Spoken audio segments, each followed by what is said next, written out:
సేకరణపై పురపాలక పట్టణాభివృద్ధి శాఖ మంత్రి పొంగూరు నారాయణ కీలక వ్యాఖ్యలు చేశారు. రాజధాని అమరావతికి మరో 10,000 ఎకరాల భూమి అవసరమని ఆయన తెలిపారు. క్రెడాయ్ ఏపీ నూతన కార్యవర్గ ప్రమాణ స్వీకారోత్సవ కార్యక్రమం విజయవాడలో జరిగింది.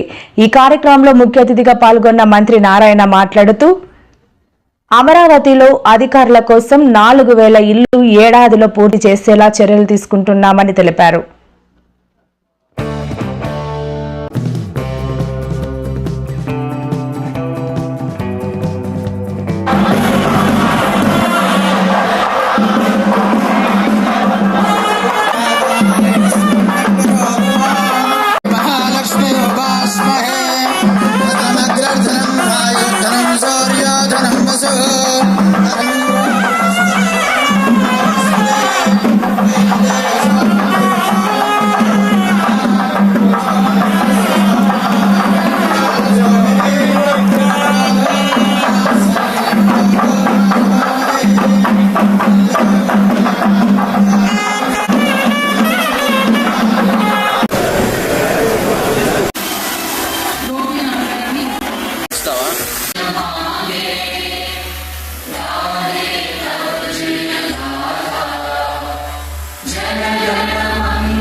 ఈ కన్స్ట్రక్షన్ యాక్టివిటీ ఉందో దానివల్ల అనేకమైన ఇండస్ట్రీస్ వస్తాయి, ఎంప్లాయ్మెంట్ వస్తుంది, రాష్ట్రానికి ఆదాయం వస్తుంది. కాబట్టి ప్రత్యేకంగా దాని మీద శ్రద్ధ వహించమని చెప్పటం.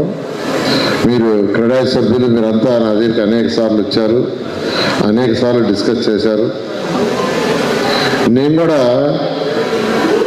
ఎక్కడ మున్సిపాలిటీస్ పోయినా ఫస్ట్ అక్కడ కమిషన్ చెప్పేవాడిని, నేను ఇవాళ మీ మున్సిపాలిటీకి ఇన్స్పెక్షన్కి వస్తున్నాను, లాంగ్ పెండింగ్ ఉన్న కనీసం ఒక 10 బిల్డింగ్ అప్రూవల్ పెండింగ్ ఉండేవి, లేఅవుట్స్ పెండింగ్ ఉండేవి తీయండి, వాడు పిలవమని చెప్పారు.